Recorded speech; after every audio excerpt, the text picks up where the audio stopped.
Welcome to Fix It or Forget About It, tips, tricks, and traps to successful goal planning. Ask yourself this: when was the last time you set a goal and actually achieved it? What made it successful? How did you feel about being able to actually finish something you started? We all know that setting goals, knowing where you want to be and what you want to achieve, is critical to personal success and fulfillment. But all that goal setting won't amount to much if you don't have a plan for actually doing something about it, because goal setting is nothing more than the objective that you're working toward. But goal planning is the specific action you're going to take to get there. In this webinar, we'll look at some of the common tips, tricks, and traps to successful goal planning. We'll also look at one of the biggest traps that people fall into, trying to fix something when all they really need to do is forget about it entirely. So a little about me first. My name is McDowell Graham. I'm the owner of Cracks in Consciousness. My calling and service to others is to help people see themselves and their place in the world with new eyes in order to help get them from where they are to where they want to be. I'm an author and therapeutic storyteller, and I also have 30 years of professional experience working as a project manager, and setting and planning goals and knowing when to fish or cut bait are essential components for success. Any questions? Then we're off. Take a look at the quote on this slide. It's at the heart of what we'll be talking about today. You may have noticed that it seems to take an eternity to complete something you aren't working on. So let's look at what we will be working on together today. Why we might set goals, why we must plan our goals. We're going to do an example of goal setting versus goal planning. We're going to go over some helpful tips and tricks when goal planning. Then we're going to do an exercise, my goal versus my plan. We're going to talk about treacherous traps to avoid. We're going to talk more about what I mean when I say fix it or forget it. Then we'll move on to a second exercise that I call woulda, coulda, shoulda. We'll talk about at the end what's next, what you can do to put into practice what we'll be discussing today. And then, of course, stick around to the very end because I always have freebies and goodies. So let's get started. Why might we set goals? There are a gazillion definitions of what it means to set a goal. This one sums the others pretty well. The process of deciding what you want to achieve. So, in general, we set goals because we want to achieve something. For example, try something, fix something, start something, finish something, change something, become something. So, obviously, that something is the goal you want to achieve. Now, we all set goals nearly every day, even if we don't realize it. When you make a grocery list, the goal is to restock the pantry and the fridge. When you get up in the morning, do you think about what you need to do that day? Do the laundry, get the kids to school, walk the dog, go to work. These are all things you've decided to do. Maybe you made a budget because you decided to watch your spending or save money for an exciting vacation. And how about those honey-do lists? That's definitely a goal-setting activity. And what's the penultimate goal-setting activity? New Year's resolutions. We pick something we want to be, do, have, or change in the coming year. From losing weight to saving money to meditating daily. These are all examples of setting goals. But deciding what you want to be, do, have, or change, and actually doing something about it are two very different things. And why is that? Because goal setting is nothing more than the objective that you're working towards. But goal planning is the specific actions you're going to take to get there.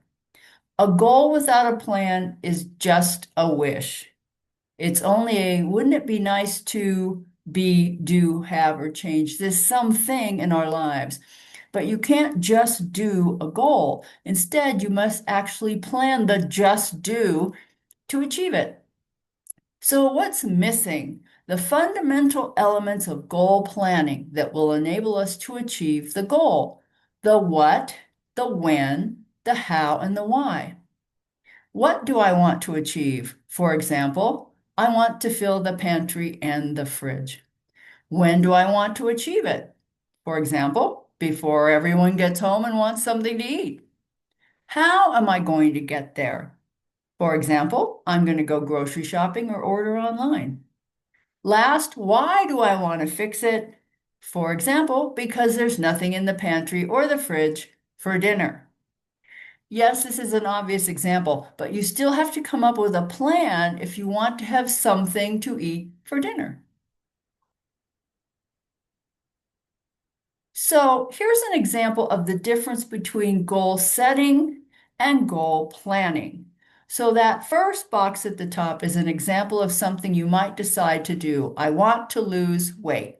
Maybe a worthy goal, but that's all. Remember, it's still a wish. Now, look at the second box. Notice that we've defined the goal in detail: what, when, how, why. Now we have a clear, concise statement about not only what we've decided to do, but we also have a roadmap, a plan for successfully making it happen. What? I will lose 15 pounds, not just lose weight, but a specific number.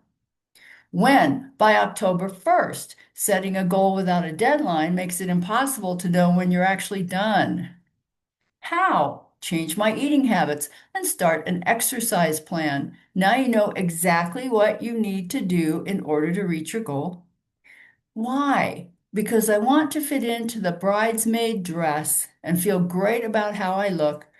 I'll also feel mentally and physically healthier for my new lifestyle. So now we have a plan. What can we do to ensure that the plan is successful? A sense of purpose is essential to success and effectiveness. Those without a clear idea not only of what they're doing, but why they're doing it, will not have the foundation to keep going in the face of change or challenge. Take a look at this quote from Edgar Allan Poe. It's flowery, I know, but it captures the sentiment behind successful goal planning perfectly. We are consumed with eagerness to commence the work, with the anticipation of whose glorious result is our whole souls are on fire. So let's look at some helpful tips and tricks for achieving your goal plan. Number one, believe the goal and the plan are achievable. Now, this might seem obvious, but you have to believe the goal is one you can actually accomplish. I once worked for a CEO who had set goals that essentially meant this: beginning tomorrow, the day will have 26 hours in it. So we'll be able to meet this goal I've set for us. Now, I would think not in a million years are we going to be able to get this done by then. But believe it or not, some people actually tried to come up with a plan for meeting his goal that was not achievable. Now, think about our example of losing 15 pounds.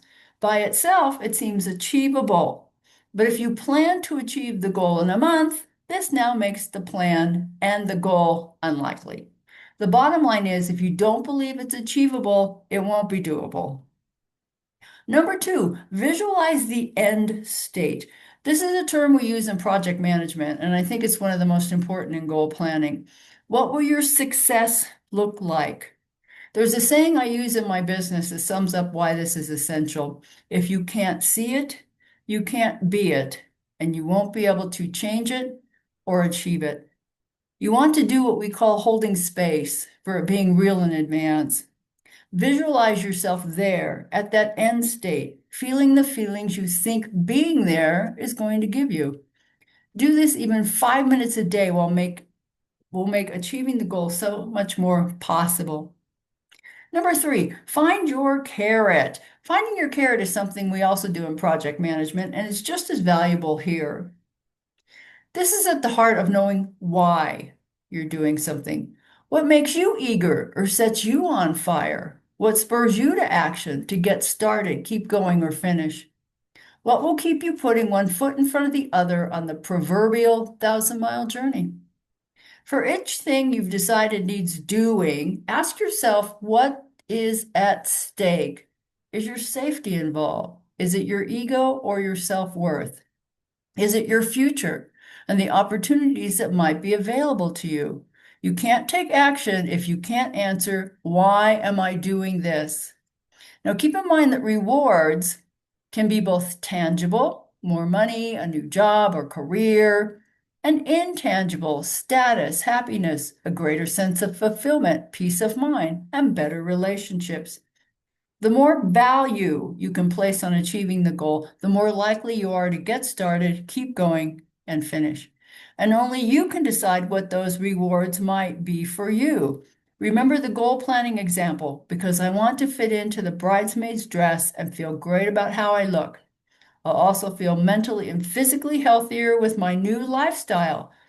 Notice how many tangible and intangible rewards will come as a result of achieving this goal.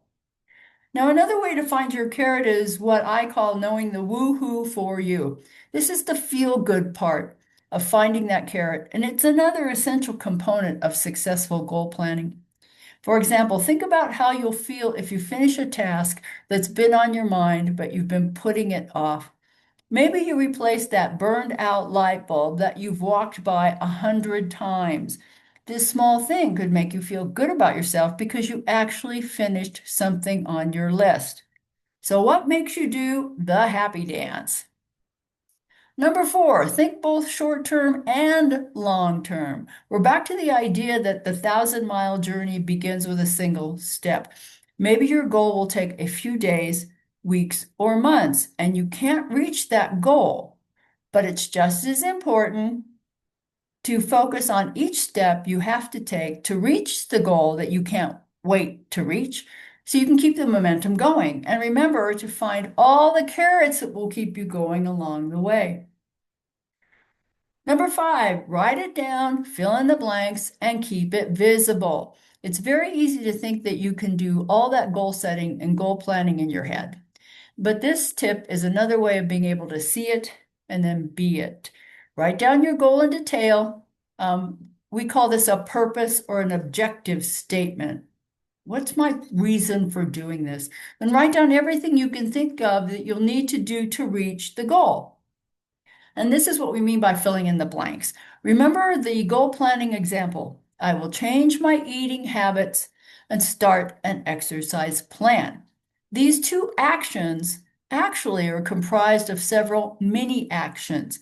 Changing my eating habits could include making healthier meals, eating only when hungry, eliminating carbs, adding protein.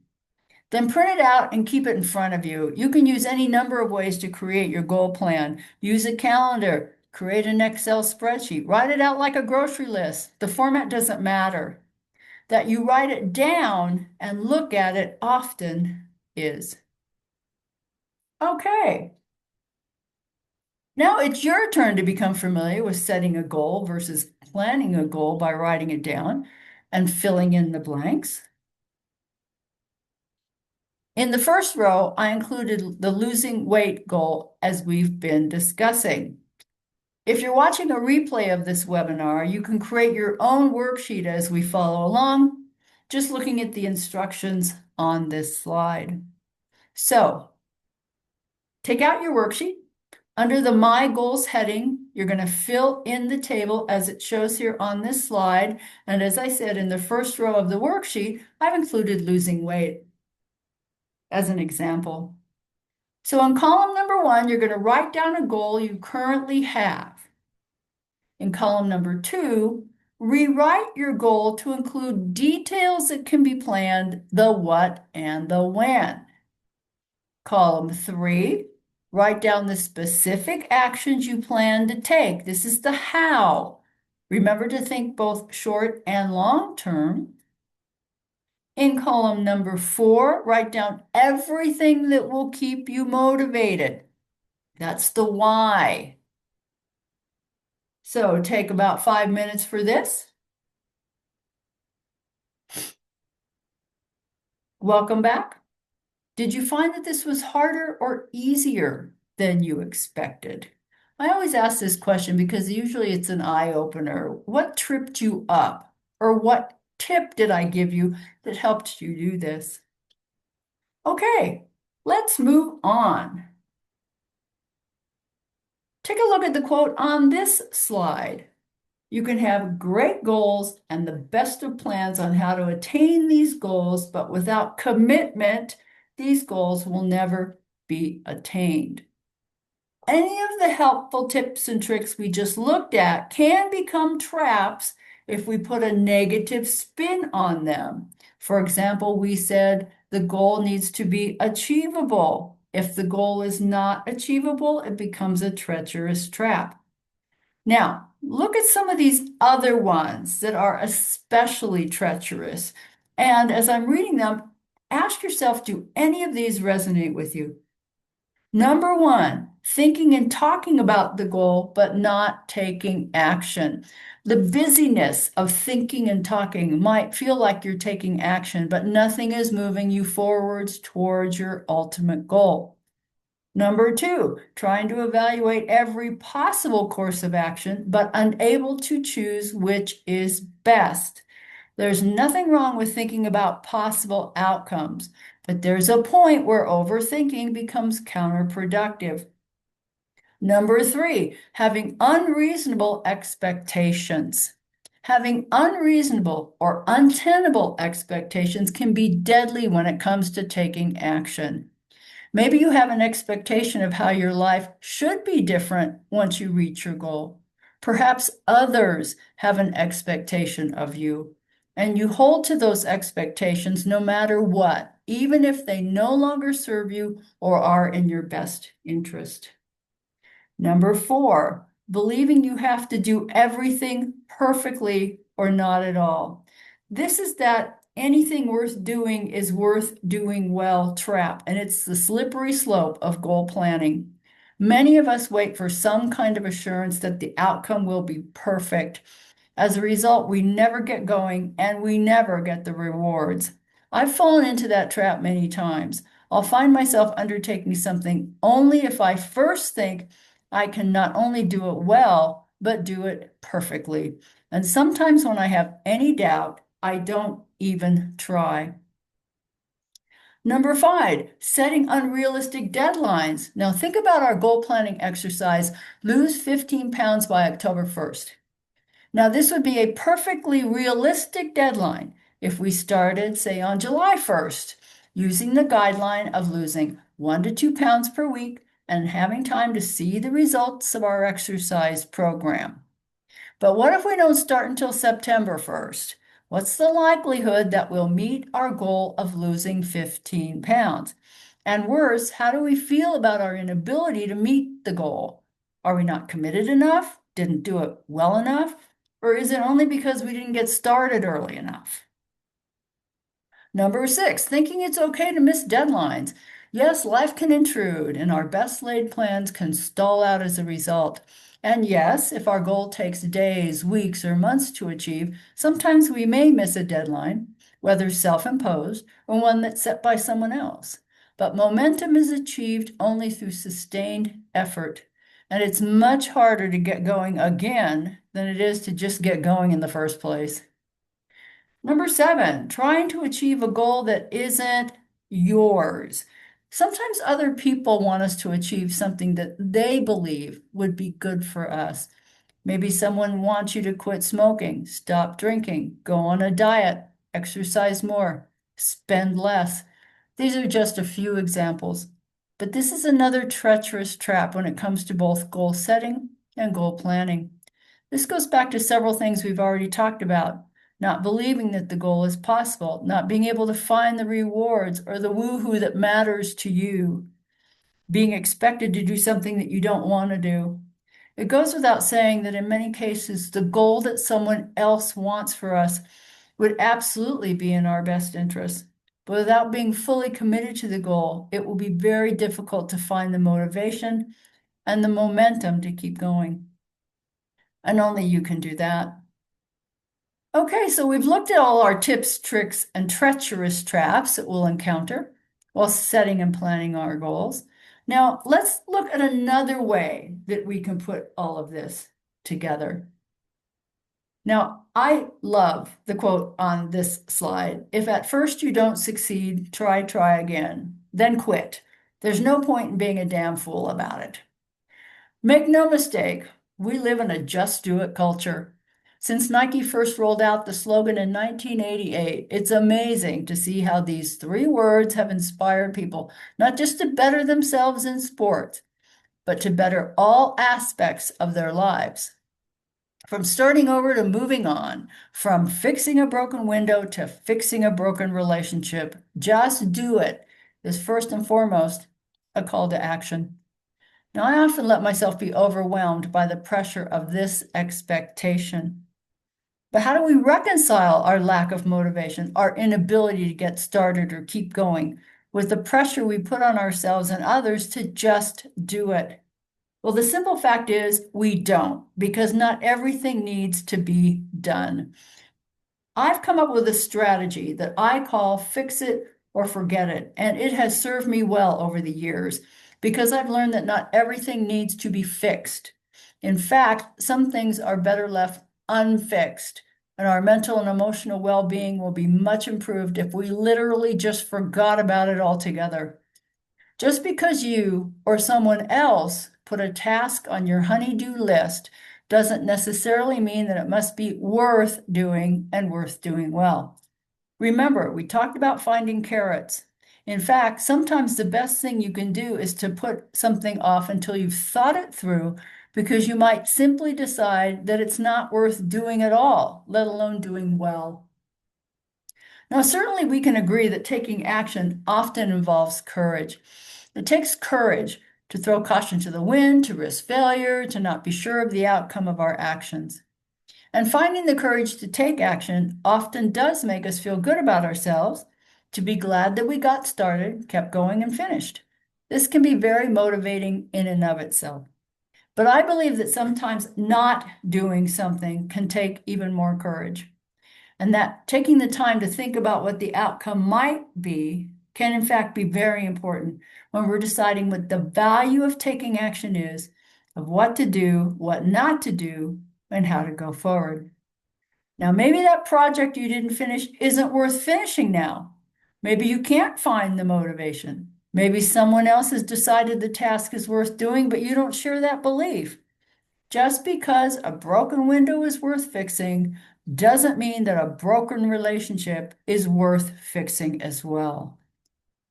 Now, I do a fix it or forget it exercise every couple of months, especially if I find that there's something I haven't done yet, even though I thought I needed to get it done, and now it's really bugging me that I haven't done anything about it. So I ask myself these questions. Number one, why does it need to be done? As we discussed, knowing the why is essential. Is it about my personal safety, my well-being? Is the why even relevant in my life anymore? If I haven't figured out the why, I'm not going to be able to answer this question. Also, did you decide it needed to be done, or did someone else decide it for you?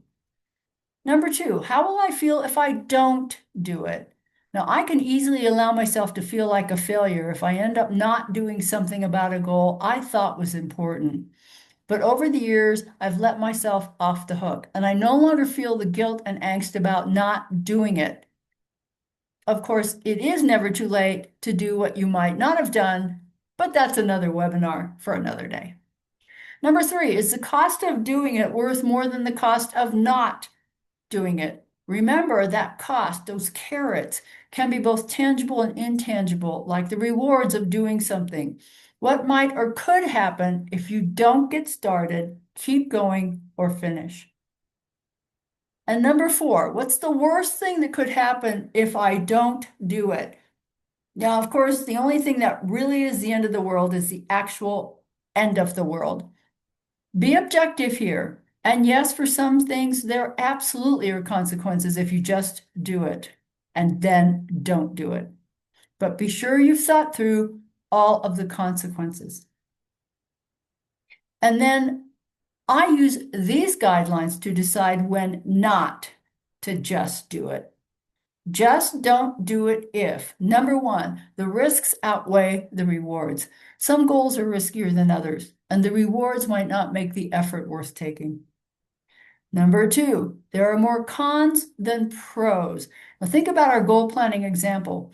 The pros were pretty obvious. Feel better physically and emotionally, live a healthier lifestyle, even look good in the bridesmaid's dress. But the cons might not be as obvious, but they still exist. You can't afford to join a gym for your exercise plan, or your family won't be supportive if you try to get them to eat healthier meals along with you. You need to know both to make an informed decision about what to do next.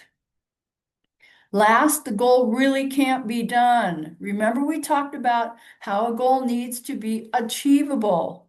This is about being honest with ourselves, acknowledging what our present circumstances really are physically, emotionally, spiritually, mentally, financially. If you honestly believe that it really can't be done, so be it. Just don't do it.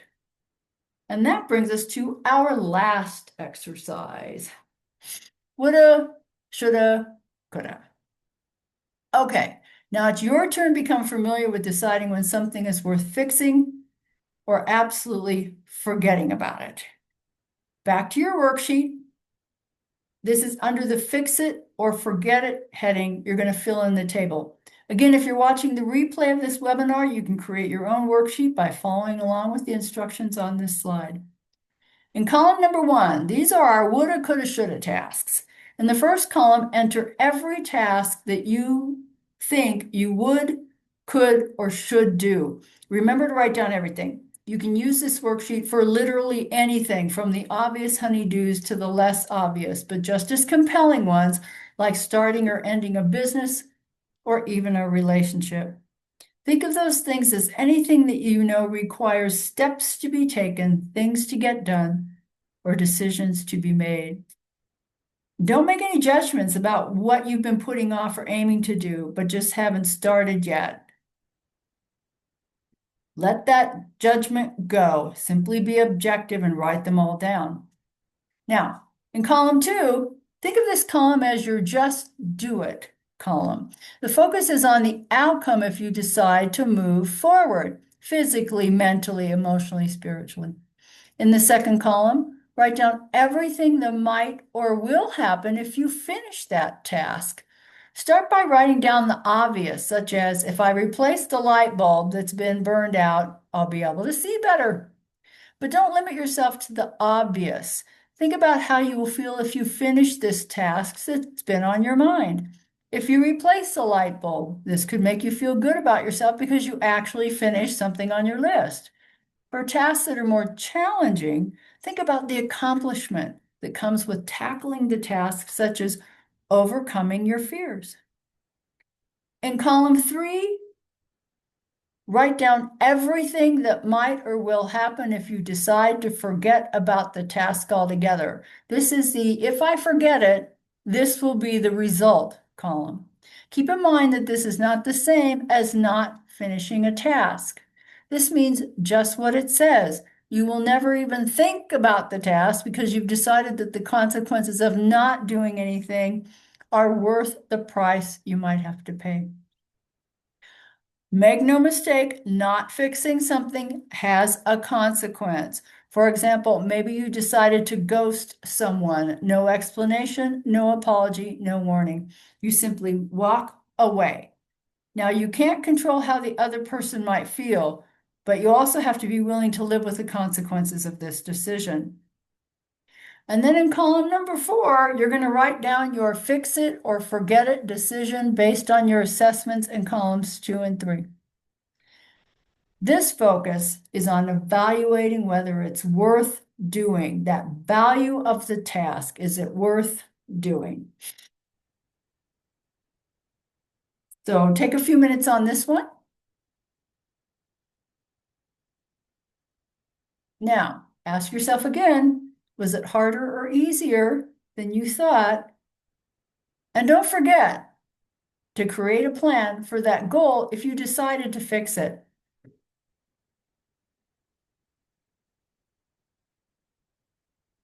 So, What's next? We've looked at the difference between goal setting and goal planning, the most common reasons why we avoid planning, helpful tips and tricks, treacherous traps, and how to decide whether we should fix it or just forget about it. So now it's time for you to go forth and plan. This slide shows actions you can take that will help you put into practice some of what you've learned today. Number one, turn off the inner critic. Believe that you're doing the best you can with what you've got, given your present circumstances. Number two, make a habit of successfully setting and planning your goals. Doing the happy dance can be habit forming. The more you know what success looks like and how it feels, the more motivated you'll be to keep going. Start small, aim high. We call this looking for the low-hanging fruit. Set a goal that can be achieved in a short period of time. It's a great confidence booster. Number four, change your expectations. At one time or another, we've all said, I couldn't do that in a million years. And in some ways, that might be true. Maybe your age, financial circumstances, your health, your family situation limit what is possible. But that doesn't mean you have to give up entirely. Maybe there's a piece of this goal that is possible. So here's a doggy example from my past experiences. I had a German Shepherd named Kale who I was trying to train. Now, German Shepherds are supposed to be highly trainable and therefore very easy to train, so they say. So I went into his training with the same expectations I've always had when I trained any of my other German Shepherds, but I wasn't getting the same results. So I took him to a professional trainer who gave me some advice that I've used in my life ever since, and not just when I'm training dogs, but in many other areas. She said, this dog will never be Rin Tin Tin. Now, in case you youngsters don't know who that is, you should look it up. She said, change your expectation of this dog and you'll be much happier. Turns out she was absolutely right, and not just with changing my training expectations.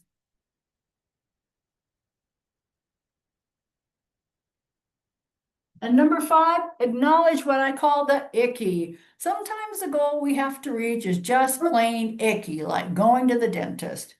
Acknowledge it and then move on. It is what it is. It won't last forever. And think what a happy dance you'll do when you've done it and it's finally over. So that brings us to the end of our time together today. I want to thank you for joining me. And to show my appreciation, I always offer all kinds of freebies and goodies to each of you. Number one, subscribe to my newsletter. I've chosen a year of magical reinvention as my theme for all of 2025. Each month, I'm providing specific steps along with inspiration, guidance, strategies, and personal transformation tips and tricks so you can create your own reinvention roadmap. So you can use the link in this slide to complete the sign-up form on my website, and I'll add you to my mailing list. Next, register for Overcoming the Ready, Aim, Aim, Aim webinar that I'm holding later this month. That is in August. We'll look at the most common reasons why you can't start, you can't keep going, or finally finish. And we'll uncover the obstacles keeping you from moving you closer to achieving your goals. It's a great follow-on to this webinar. And you can register for that one using the link in the slide. If you enjoyed this webinar and would like to sign up for more, check out my 2025 webinars page on my website. I'm hosting both paid and free webinars throughout the year focused on the theme of magical reinvention. You can watch all of my Examine, Envision, Emerge videos on my YouTube channel. I record all the webinars I'm hosting this year and post the full-length videos in the private section of my YouTube channel. Access to the videos is available for only $15 per webinar if you were not able to join the one live. You just have to send an email to cracksandconsciousness@gmail.com for information on how to purchase and view the replays, and you'll get the worksheets that you'll be filling out during each webinar. Now, since you attended this one, if you did attend and you're not just watching the replay, you will get the replay for free. For those of you who just want the basics from each webinar, I'm also creating how to get started videos. You can watch these for free on my YouTube channel as well. And if you'd like to go deeper into this subject and have a little additional one-on-one coaching, let me know and we can determine the best way ahead for you to use. And you can use the contact form on my website to let me know what more I can do for you. So, thanks for being here today. And don't forget to give me a thumbs up if you like the video. And you can subscribe to my YouTube channel and follow me on Facebook, LinkedIn, and Instagram. Thanks for watching.